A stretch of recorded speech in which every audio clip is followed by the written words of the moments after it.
3, 4, 5. Wala po, medyo nahirapan yung bata. Binigyan niyo po ulit ng abdominal thrust. 1, 2, 3, 4, 5. Hanggang sa wala pa rin po, nawala ng malay yung bata.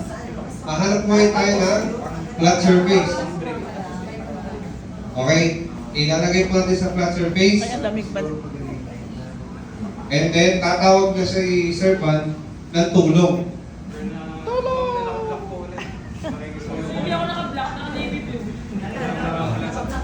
Okay. At bumalik sa kanya. Okay, then proceed po siya sa 30 chest thrust na agad.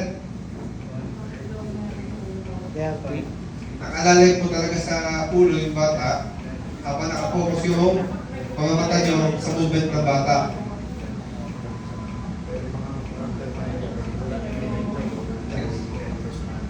Then, check for obstruction, wala pa rin. Continue. Magpapalok ng tulong sa Sir Van. Then, pagkapalok ng tulong, continue siya ng 30 chest thrust again. Tandaan niyo po, wag kung saan ang tingin. Dapat sa pasyente lang po talaga.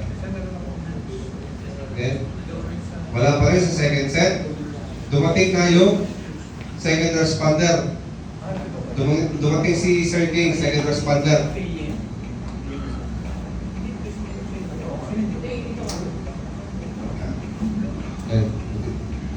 Pag dumating second responder at natapos na yung kanyang 30, yung set niya, pwede na mag-switch.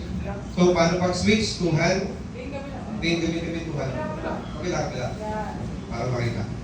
Yan, two hand in circular technique, 30, 1, 2, 3, 6, 7, 8, 9, 10, 1, 2, 3, 4, 5, 6, 7, 8, 9, 20, 1, 2, 3, 4, 5, 6, 7, 8, 9, 30. Check for obstruction.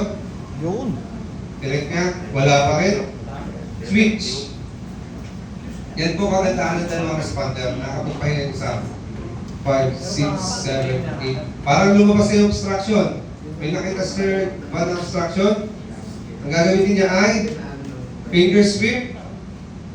Lalagay sa gloves yung nakita obstruction, yung material. And then, magpapalit siya ng gloves.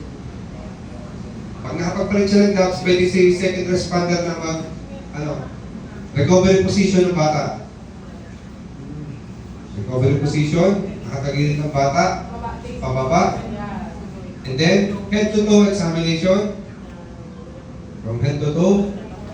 Yan, makikita niyo po, nahawakan niya ang tulog ng paa. And then, monitor yung beating ng baby.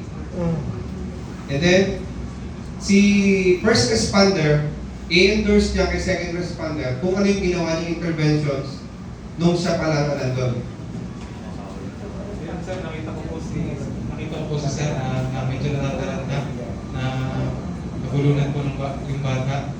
Makain daw po ng hotdog. Tinulungan po ako. Humingi po ako ng tulong hanggang dumating po. Dali na po natin